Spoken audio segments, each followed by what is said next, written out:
This is ADJ3, Larry Dean Brostad, and we'll be interviewing him today.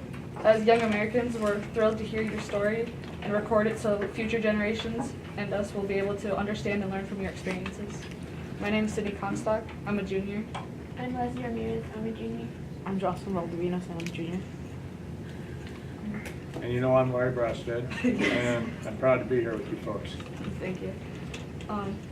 To begin, we were wondering about like your childhood and like if we could have some background information on just where you grew up. I grew up kind of all over.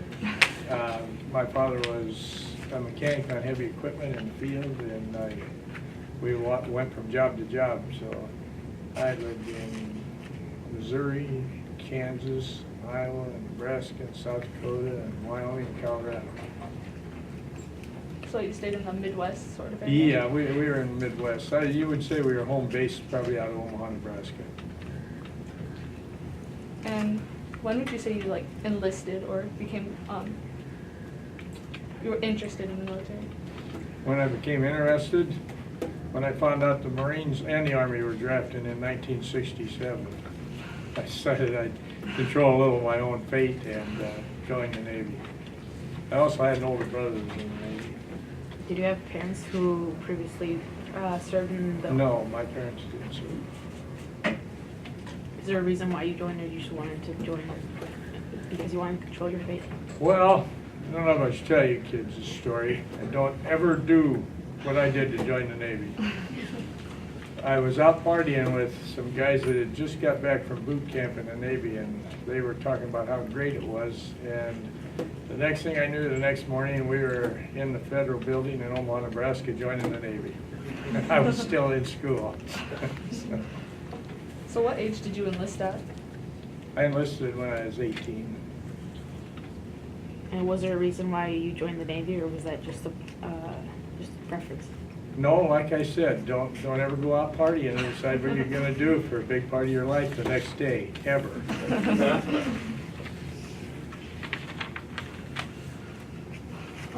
Do you recall your first days in boot camp? Oh, yeah. Was it a hard adjustment period? Oh, yeah. Communal living at its maximum. The discipline and organization and things, 18 years old, never had it. Thought we had a little bit at home, but nothing like that. Then how was the service, like your first days in service? Was it similar to what you thought you would face in boot camp, or? You mean after boot camp? Yeah. I was pretty lucky. I went to Millington, Tennessee, right out of boot camp to what they called an A school. And what they sent me down there to learn how to work on jet engines and jet fuel systems. And that was the job I had in the Navy. That's what I did then. When I left there, they sent me to Naval Air Station Miramar, California, and I was in a shore base squadron. And the first 2.5 years I was in the Navy, I literally never saw a ship. So were you assigned to go to that school, or did you have previous interest in pursuing something like that? I had to take a aptitude test when I joined, and they had like a Phillips screwdriver and a Phillips screw and another bolt and a straight side, and they wanted to know what would you use that with. I said, well, I'd use it with that there Phillips screw. And they said, oh, you got a mechanical aptitude, we're gonna make a jet mechanic out of you. Oh, okay. And you served in the Vietnam War, right? I did. Did you see combat while you were there?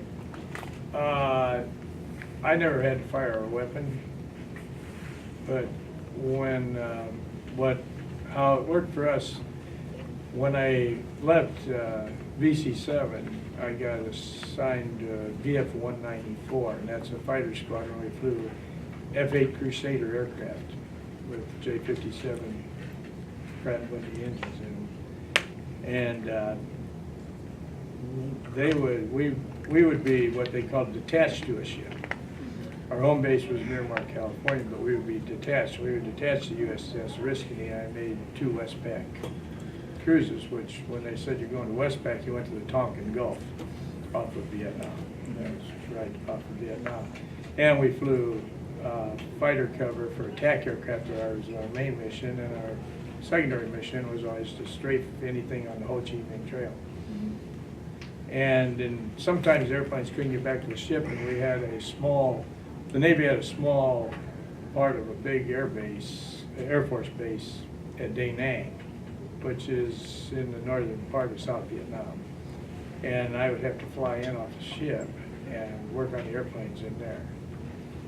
And then we did experience a few things there. But as far as having to lift a gun up and shoot somebody, I thank God every day I never had to do that.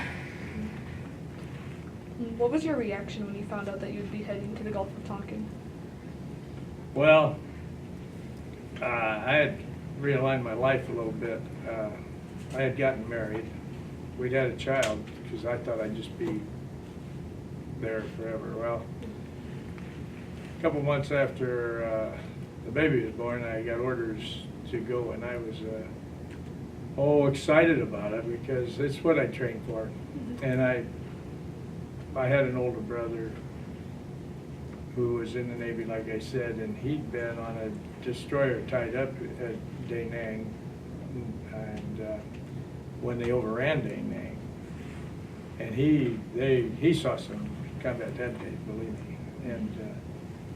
And I always felt that was, when I was there, I wanted to go and do my duty with all the other men. And then I had a younger brother that was just hardly a year younger than me, and he joined the Marines. And he'd already done a tour. He'd done, I think, they usually assigned him 13 months, but they came back in 11 because they were trying to de-escalate the war because it wasn't very popular. The politicians and things were involved in it. So having two brothers that went to Vietnam, but it was really hard though when I had a wife and a son at home. Left her with a little baby. First 2 years he was alive, I probably didn't see him 6 months. Was it hard being married and being in the military at this time? It was really difficult back when we were in because E4 pay grade and below didn't get all of the things that all of them, anybody in the military gets now. Like we didn't get travel pay for our families. We had many things. There was some pay things we didn't get. You had to be E5 and above to have those benefits. So yeah, it was really difficult. When I had a part-time job all the time when we were home, and yeah, I had a part-time job. When I came back the first time, they turned our squadron around in 3 months, and I came back to Nebraska, got my wife and my baby, and took them back to California for 3 months. My father and mother-in-law weren't very understanding about that. They couldn't believe it. But we did it. But yeah, I always had to work an extra job so we could pay the rent. Why do you think your marriage lasted through the war when others didn't? A really good woman. Did you visit other places other than that? Yeah, I was fortunate enough. I got R&R in Hong Kong, and I got R&R in Japan.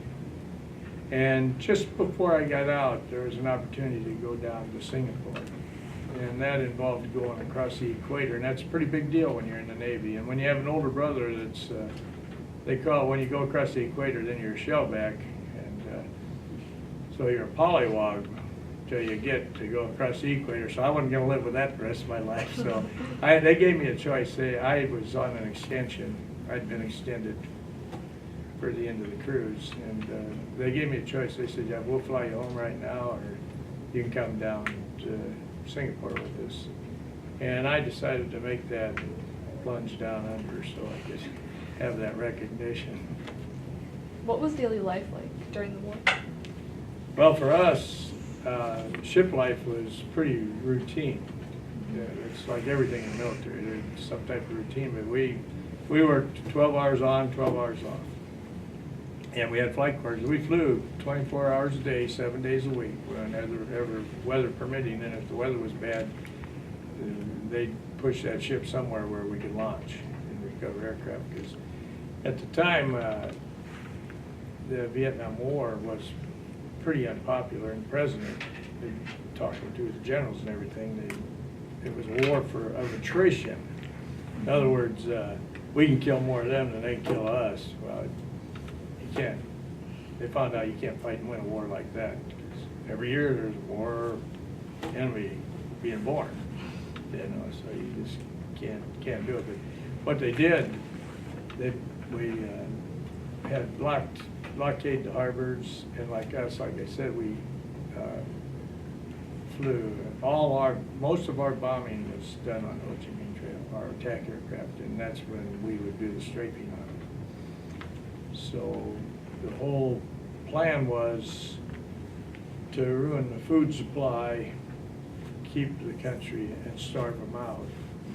And in 1970, we had that accomplished.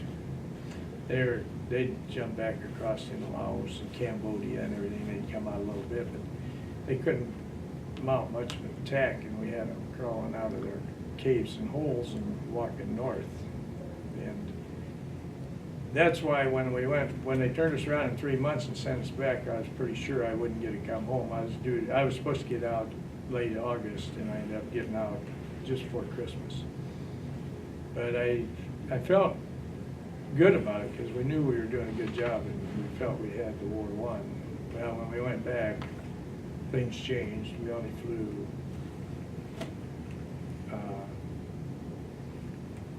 we didn't fly any night ops, no night operations, and so then I was a little discouraged that we didn't keep the pressure on the enemy. But then we didn't get any news overseas. What they had was, they had a paper, and suddenly can't remember, the Stars and Stripes. And it was put out by the government. It was pretty biased, you know, the news, they were pretty selective in what they let us read. You know, so other than what you heard from your families at home about what was going on back here in the States, you didn't have any idea. So I guess I didn't know that the war had become so unpopular, and there was so much protesting, and there was so much unrest in the colleges and everything. So I was pretty disappointed, I really was. And it took me quite a few years to get over that disappointment. Did you not feel supported at that time? Or should I say like... Well, we never were. Yeah. I remember one time in Balboa Park, I saw a sign, and it said, "Sailors and dogs keep off the grass." So we weren't very popular, that's for sure. Did you agree with the reason we went to Vietnam? I do. We went there to stop the Great Red Spread, is what we called it, and that was communism. And I do believe that we needed to do that at that time when the Cold War and everything was on. During your service, how did you stay in touch with your family? Did you send letters or? U.S. mail. No Skype. No FaceTime. Did you get a lot of support from family members back home? Oh, my wife wrote me pretty regular. But then, I don't know, she never did mention all the unrest and everything at home and things. And I don't know what she had to live with by being married to somebody who's in the Navy, or in the service. I don't know how the women, I never ever really asked her. Do you think it would have been challenging at that time to be the wife of a... You kidding me? Think about it. I mean, Wife, little baby, no husband. Just in that political climate, do you think that it was particularly harsh though? Absolutely. War is hell on the home front too. Believe me, it isn't just a song. It is. Were you awarded any medals during your service? Yeah, I was. I have a presidential citation and good conduct and your normal defense medals for Vietnam and the United States. Do you have any photographs from when you were serving? You know, I looked last night, and I did, and don't think I got them in here. No, we didn't have it. But I do have a few at home. But we didn't have much picture taking time.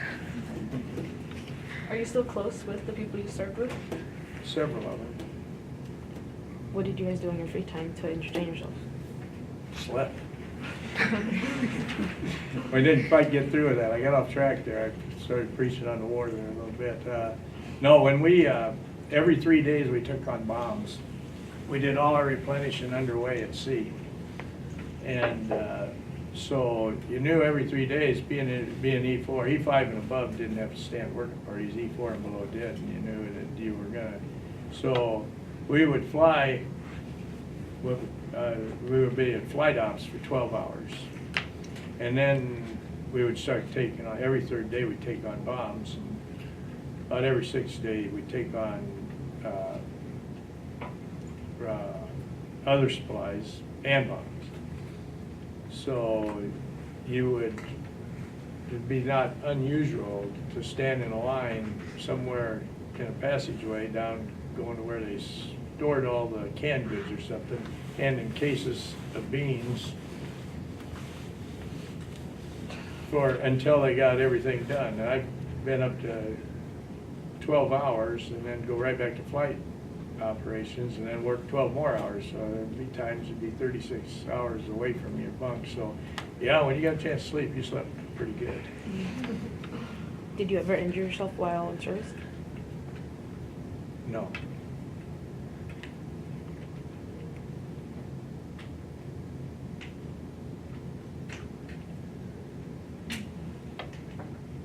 Did you receive any leave time when you were on service? Yeah, we got 30 days a year. What did you do when you were on leave? What did I do? Well, at one time, some might say it was a mistake, but I came home and got married.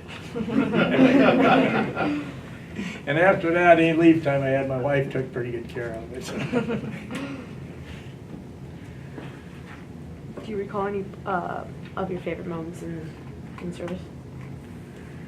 Oh, there was a lot of good times. You gotta understand here, you got a kid from the Midwest, biggest town he'd ever been in is Omaha, Nebraska, and all of a sudden I'm in San Diego, California with a great big ocean and beaches up and down, and it was a lot of fun. How long were you in service for? Oh, about 4.5 years. What did you do after? What did I do afterwards? Yeah. Yeah, made a lot of people unhappy. Had a little adjustment. I had a little trouble adjusting back to civilian life. It was a hard thing to do. I had a few jobs. My wife traveled around with me a little bit. And then I got a job up here in Sioux City, Iowa, at the International Harvester Truck Shop that was over on Day Street then in Sioux City. And we had an old trailer house, my wife and I, we were getting pulled around.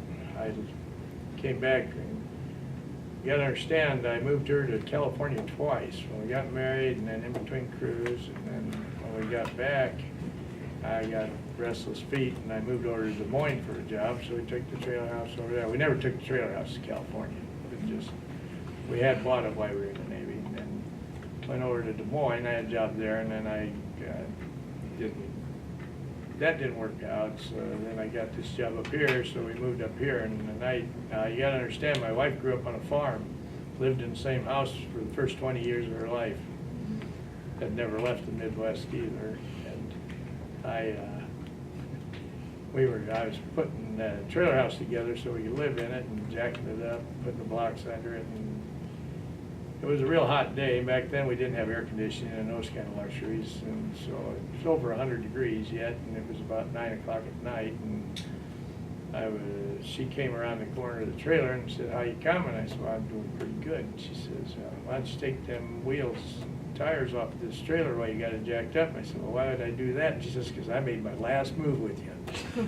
So this has been home ever since. Do you recall the last day you were in service? You bet I do. How was it? wonderful. Were you happy to be back with your wife? Oh, yeah. Yeah, yeah. No, I have no regrets about my service time, don't get me wrong, but like I said, the fact that they gave up everything we worked so hard for 1 whole year, and they let that all go back, and we lost so much ground, and then we never did gain the ground back, and we never did win the war. I was pretty upset about that. Were you So personally? I was glad to get out. I was pretty upset with the government, and I was upset with Jane Fonda. Can Wait, you tell Can you that talk about story? that? Yeah. Tell that story. I can, but not with a smile on my face. That's It's okay. okay. That's right. Let's see, good. Yeah, I'm pretty sore about that. Anybody that claims to be a citizen of this country and goes over to a foreign country and sits on an anti-aircraft gun and laughs and acts like she's shooting down our airplanes, I could never, ever respect a person that claims she's an American and lives behind, and hides behind the First Amendment and things like that. Yeah, I'm gonna say, I probably shouldn't say this, but I'm gonna, I mean, I don't know how far you, and this will be edited, so you can cut this out, but I'm a Christian, and I'm a God-fearing man, but God says you have to forgive your enemies, and I think you can forgive them, but I don't think you have to forgive them. So on my pickup dash, right out there now, you go out there, and I've got a patch, and it goes wherever I go, and it says Jane Fonda, American traitor, bitch. Excuse me. So yes, I'm very angry about that, and I don't think I'll ever get over it.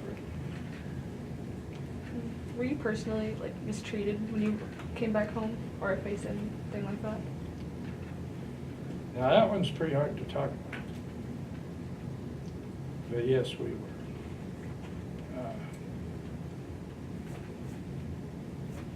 Even my little baby was treated bad. When we got back, you had 1 year you could draw unemployment if you wanted, and readjustment time, you know, and that was the only benefit when you got out of service. You could draw 1 year unemployment. Well, where we were living down in a little town in Nebraska, we were looked down on pretty bad if you drew unemployment or something, you know, and it was almost an embarrassment for like my wife's family and stuff, because they were farmers and here I was on unemployment. And one morning, again, they sent the unemployment check in the mail. Now, I understand I only drew up for 12 weeks. I got out in December. You couldn't, back in 1972, you couldn't buy a job in January, February, and March in this country. It just was really hard if you weren't a professional person to get a laboring job. So, but I took a check up to the bank and had my little boy, they had to sucker on the counter, you know. And anyway, I was going to grab one of them suckers, and that teller, she told me, those are for people that work. So I got you. Okay, we're not going to be living in this town much longer. Did you move to another town in Nebraska? You bet. Over to Des Moines. What we did was I kind of buried my head in the sand and never told anybody I'd been in service. Only when I'd applied for a job or something. I didn't want to talk with anybody about it. Didn't want anybody to know it. For about 20 years, I was like that. Did your wife help a lot with? We didn't talk about it. My wife didn't like the Navy. She didn't like the war. So we just never talked about it. To this day,